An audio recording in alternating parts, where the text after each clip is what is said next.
Support for The Bittersweet Life comes from our listeners.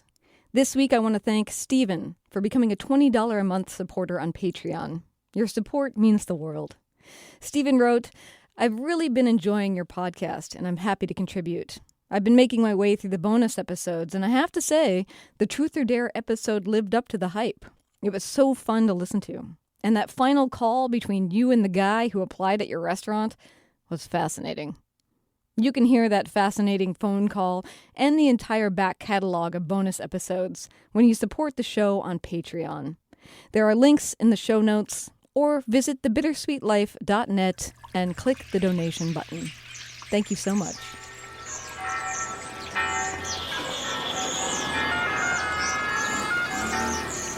Welcome to Rome. This is The Bittersweet Life with Katie Sewell and Tiffany Parks. Hello, this is The Bittersweet Life. I'm Katie Sewell. I'm Tiffany Parks. And lately, we've all, because of the pandemic, been spending a lot of time in the exact same place, mainly very close to our own homes. If not inside our own homes. Right, exactly, which has gotten us talking a bit about the novelty of traveling to new places when this is over. But lately, I've been talking a lot with my dad.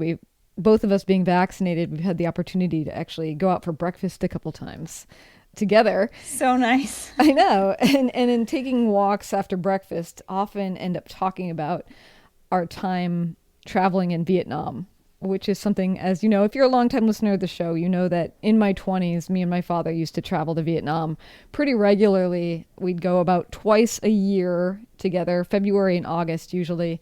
I think I went at least 7 times by my count with him. And so it's gotten me thinking a lot about the value of revisiting places versus going to new places every single time you travel. And I think when I was a younger person, I used to think that I had a little bit of a limited imagination when it came to travel, where anytime I did have the opportunity to travel, I almost always went somewhere I'd been before. So whether that was internationally to Vietnam or if it was just to South Carolina to see my grandmother again, I was always returning to the same places. And I used to think of that as a negative. But today I thought we could explore that as a positive. How about you, Tiffany? Are you a revisitor of the same places over and over again? Not really. I mean, the only place that I can consider that to be the case is Italy before I moved here. I did come back again and again and again and again and again to Italy. Probably not 7 times. But when I did come, I would come for like as long as possible, a month or a month and a half, back when I was on summer break from college and stuff.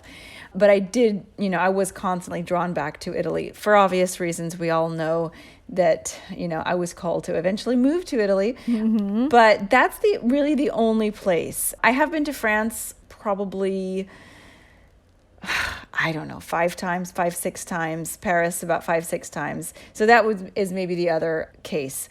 But these days, I mean, Katie, it's so hard to say. Like, I feel like I haven't traveled in 20 years. Like, I really, because even before the pandemic, I was traveling so much less than I had been before I had my child and stuff. So yeah, it's really even hard to say, but there were definitely 2 or 3 years in there where it was like, I want to, just check off as many countries as I can. I want to see as many countries as I can. And looking back, I am glad I did that because I haven't been to a new country in a long time, a completely new country. But I do think that there is a certain level of intimacy that you get with a place, familiarity, understanding that, you cannot get in a one-off trip. And so those return trips, I mean, if you don't have the opportunity to move to that place, return trips are a great way to really delve in. And I think that it is very valuable. But it's a hard call, because we only have one life, and we have limited travel time. So I can understand people saying, well, I want to see someplace new. But I do think you're right. There is so much value in returning. Well, yeah, and I think what I was thinking of in particular is it's also because, in your 20s, at least for me, that was a very formative travel period of time. And because I spent much of that time revisiting the same place, that sometimes now I find when I just go to a place for just a couple days, some new place for just a couple days, or I go even for a week, that sometimes it feels like, I don't know, not as interesting in some way. I mean, I guess the way to describe it would be, so 7 times to Vietnam, and every time we went, we would revisit the same places. And I don't know if you were doing that when you went to Italy, but we would go oftentimes to Hanoi, and then we'd go to the center of the country to Hue and Hoi An and Da Nang, and then we'd end by being down in Saigon in the south. And in each of those places, we'd had, over time, had met local people in each of those places. So we would arrive and we would reunite with those people.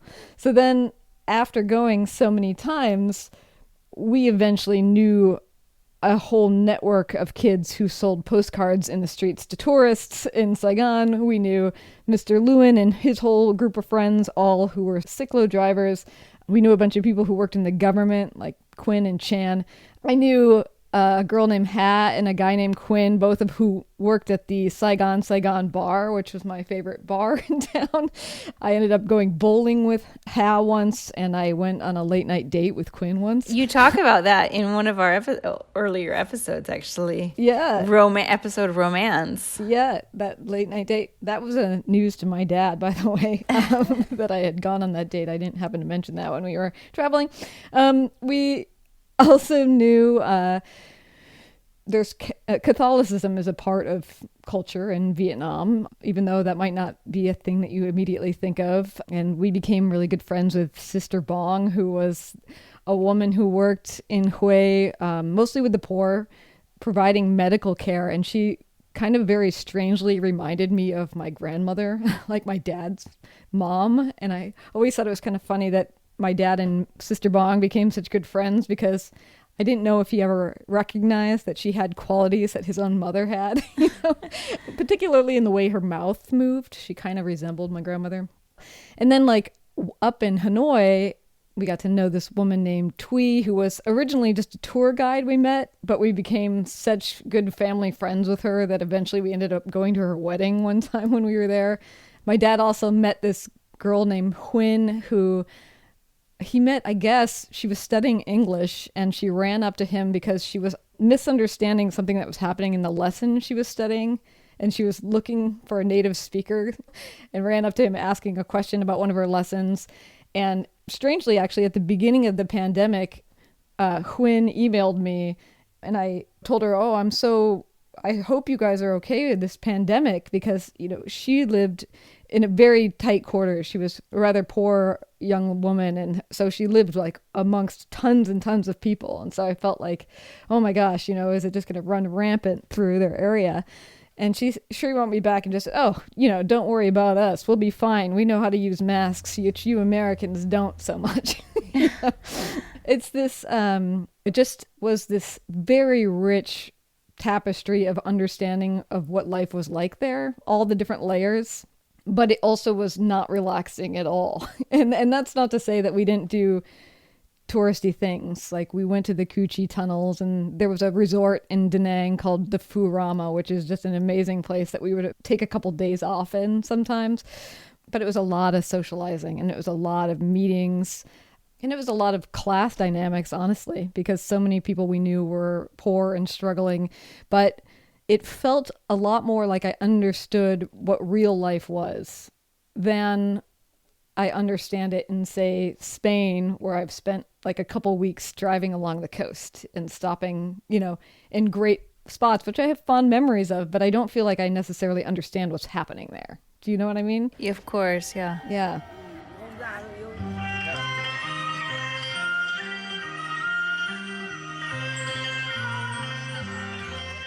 A quick aside to help you shop for summer clothes of the best quality, you must check out Fairty. They're a family-run clothing company that prioritizes sustainable fibers and non-toxic dyes, and they even ship their clothes in an environmentally friendly way. I own 3 of their shirts, and I absolutely love them. In fact, Tiffany, I'm wearing one right now. They are so soft and comfortable, and they are the perfect blend of casual and classic.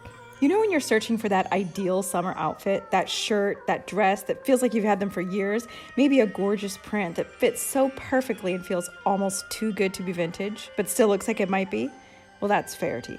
And they're so confident in the quality of their stuff, they have a lifetime guarantee of quality. They'll replace or fix your clothes forever, no matter what.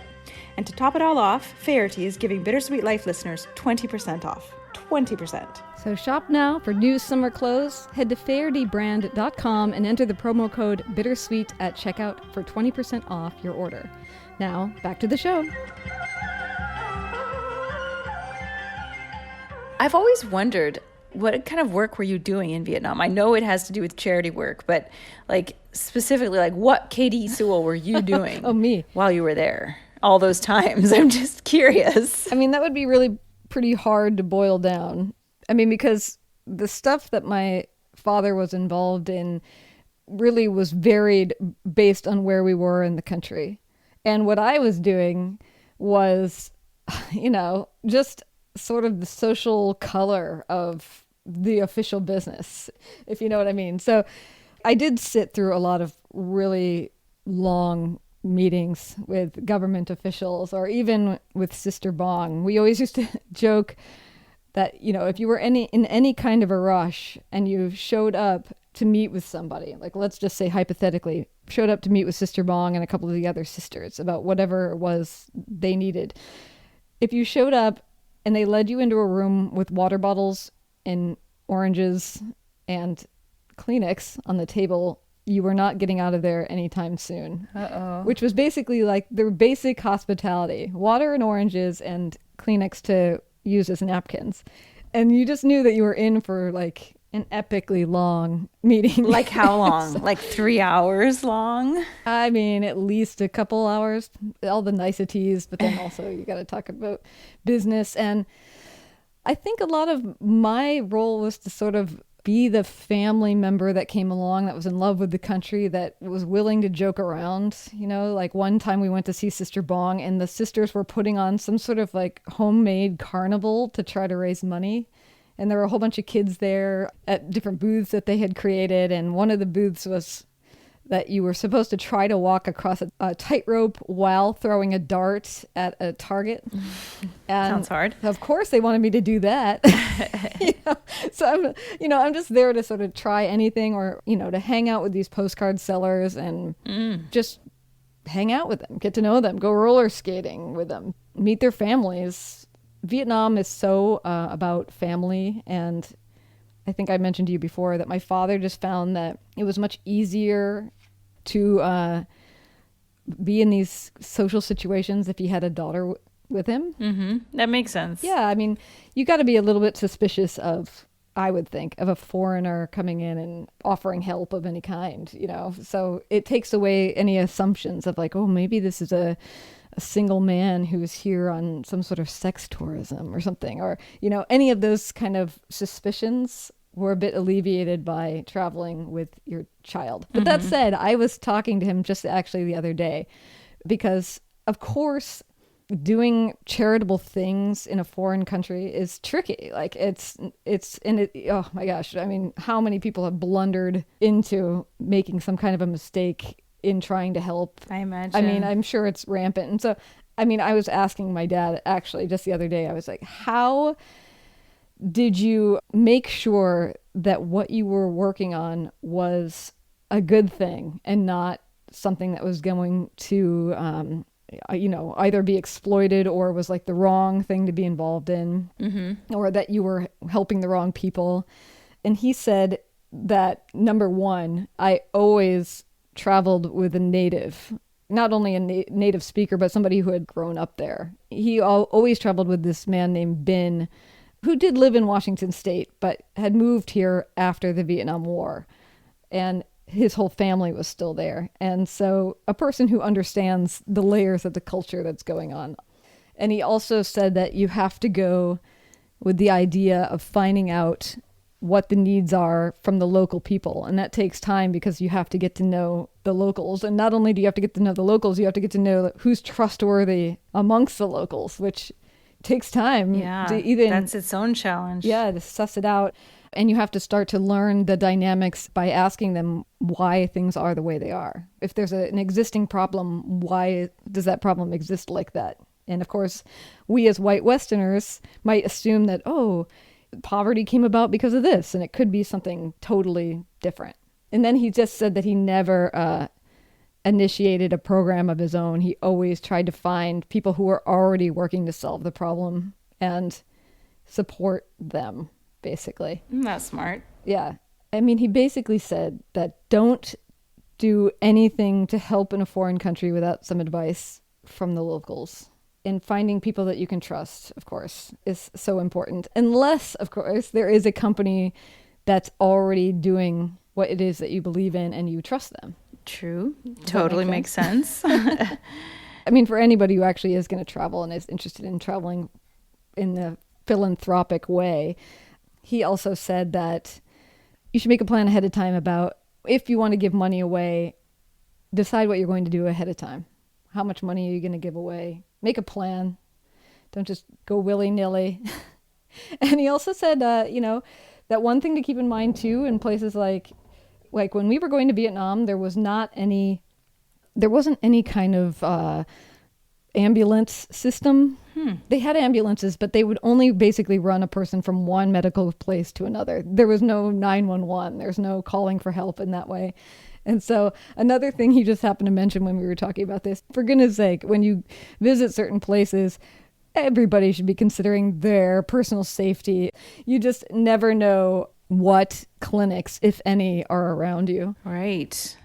And you were off on the backs of motorcycles, Katie. I know. Or like crossing the street there is a general hazard for anyone who has ever been to Southeast Asia knows that crossing the street in Vietnam is treacherous. And the main piece of advice I can give you, because it's like a river. It's a river of cars and bikes and people, and it never stops. And my piece of advice for you, if you are planning a visit to Vietnam, is once you start crossing the street, do not speed up, do not slow down. Keep walking at the same moderate pace across the road, and the motorbikes will do their best to avoid you, which is why you do not want to dart or stop or run. They are treating you like you are a slowly moving stone across a river. And so just keep on keeping on. But yes, it is dangerous in that way. Sounds it. So on a similar but different note, as you know, Katie, we've recently learned about a charity organization called Emergency. Yes. And they sent us an incredible story that I really want to share with everyone. So it's about someone called Samad. He was just a child working on his family's farm in Iraq when he stepped on a landmine and lost both of his legs. This is something that is so common in Vietnam too. I imagine. Yeah. All the time you see people wheeling themselves around in carts that have just lost a limb in this way. That's so tragic. This charity organization called Emergency provided him with prosthetic legs and ongoing physiotherapy that he still really receives today. And what is even more interesting, I think, is that he was able to enroll in one of their professional development courses where he learned to sew, and so he now runs a tailoring workshop that the charity Emergency helped him open. Yeah, and they have a whole rehabilitation center in Iraq that helps empower people like Samad, give them the same opportunity to regain their independence, their livelihood.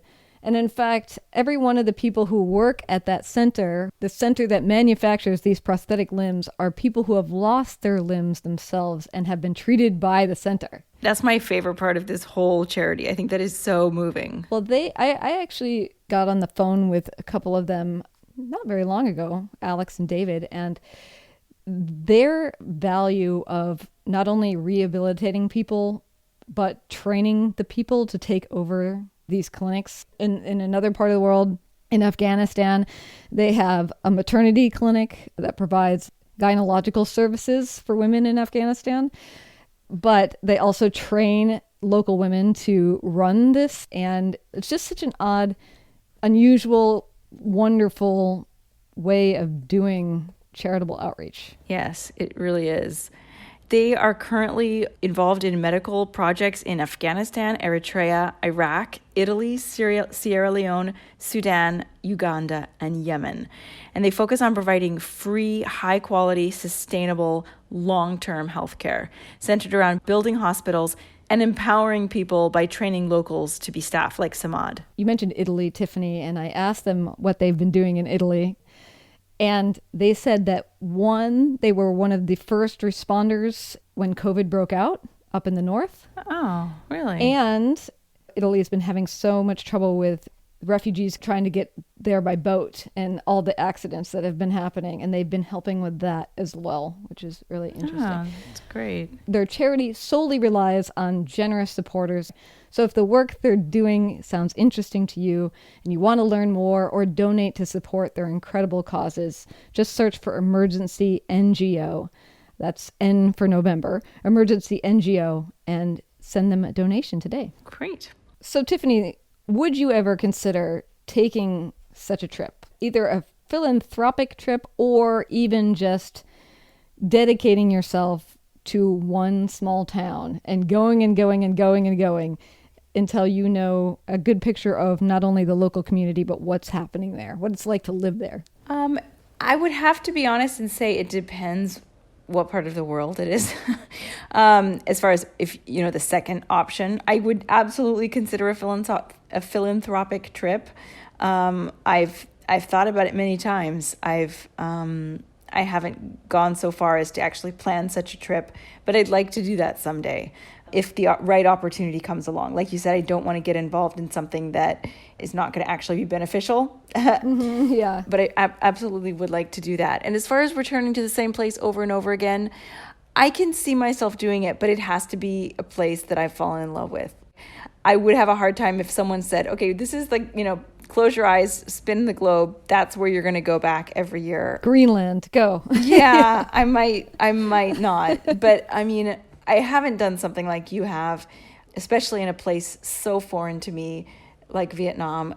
But I do know what it is like to fall in love with a place and fall in love with the people there and just feel the call and the urge to go back again and again. Yeah, I think it's so interesting too. We've kind of touched on it in past shows, but that idea of when you're traveling, is it okay to skate along the surface and not really understand what you're seeing? Or for instance, for me, living in Italy with you that year, never really understanding the language, so always missing that extra level of understanding.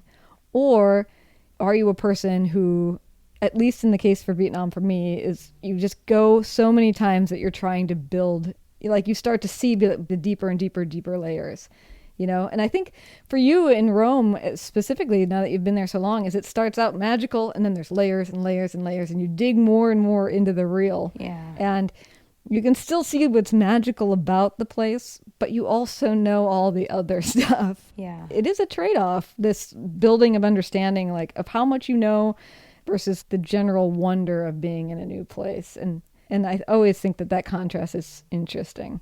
It is. I mean, obviously when you live in a place or when you travel there many times, you get to know a complex reality of that place. But I think if you love the place enough, you can sustain the wonder if you truly love it. It's never going to be the same as, your first visit there. But I think you can have both. That said, I don't think it's wrong to skate along the surface in some places. Unless you travel to only 2 or 3 countries in your entire life, you can't go deep in every single place you go. There's just not enough time. I remember the very first time I traveled to a country that I didn't speak a word of the language. Like I couldn't even say good morning. And I think it was Slovenia. And I kind of felt this moment of terror when I was arriving. I was like, I don't speak a word of the local language. What am I going to do? And of course it was fine because I speak English and a lot of people can speak English, but you're not going to be able to speak every language of every country that you go to, and that's okay. You're not going to be able to learn 500 years of history of every single place that you go to. But, every so often you'll happen upon a place that really touches you, and you'll want to dig deeper, and you'll want to go back. So I think it's just a matter of choosing which places are like that for you. Yeah, and I do think that even if you do skate along the surface, you still have a different understanding of a place. Even if you don't really understand what's going on in Slovenia while you're there, you don't understand the local dynamics or what have you, at least when somebody mentions Slovenia or Slovenia pops up in the news, you at least have a picture in your head. And there's some value to that as well. And you've met people from there. Yeah. And you can say, oh, I remember also going to Hungary. My first impressions of that country and the people and the taxi driver who let me use his phone because my phone wasn't working and I couldn't figure out the address. This is before smartphones, to the hotel, trying to figure out and letting me use his phone and me trying to pay him and him saying, what are you talking about? You don't have to pay me. And then him telling me that I looked like I was a Hungarian girl and I'd never been told in my life that I looked like a local from any country besides my own. Sorry, Claudia just came home from work very late. I'll never forget that. And obviously, I don't know that many Hungarian people, but I remember that guy. Yeah, for sure. And I remember that interaction. And I can be like, I met this Hungarian once, and he was so nice, and he was so friendly, and didn't try to take advantage of me, even though I was a tourist who couldn't speak a word of his language. Yeah, that's lovely. Well, if you have any thoughts, if you are a person who returns to the same place over and over and over again, do let us know. Send us an email. You can always reach us at bittersweetlifepodcast@gmail.com. You can also reach us at social media. Yes, we are on Facebook, Instagram, and Twitter. You can just search for The Bittersweet Life and you will find us. Yes, and for those of you who are living in the United States, Happy 4th of July. Oh, yes. Today is Independence Day observed. So if you are listening to this on Monday, have a good day off. Yay. And until next time, this is The Bittersweet Life. I'm Katie Sewell. I'm Tiffany Parks. Join us again. Bye.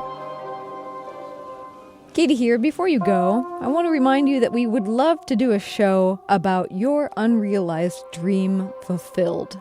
What experience did you live that was amazing but unexpected? Record your story in a voice memo and send it to us at bittersweetlifepodcast@gmail.com. If you're feeling shy, you can also write your story in an email as well. Write us or send a voice memo to bittersweetlifepodcast@gmail.com. And if you forget that address, you can always visit our website, thebittersweetlife.net, where, if you love the show, you can also click on the donation button. Don't be shy. We want to hear your story. Talk to you next week. Bye.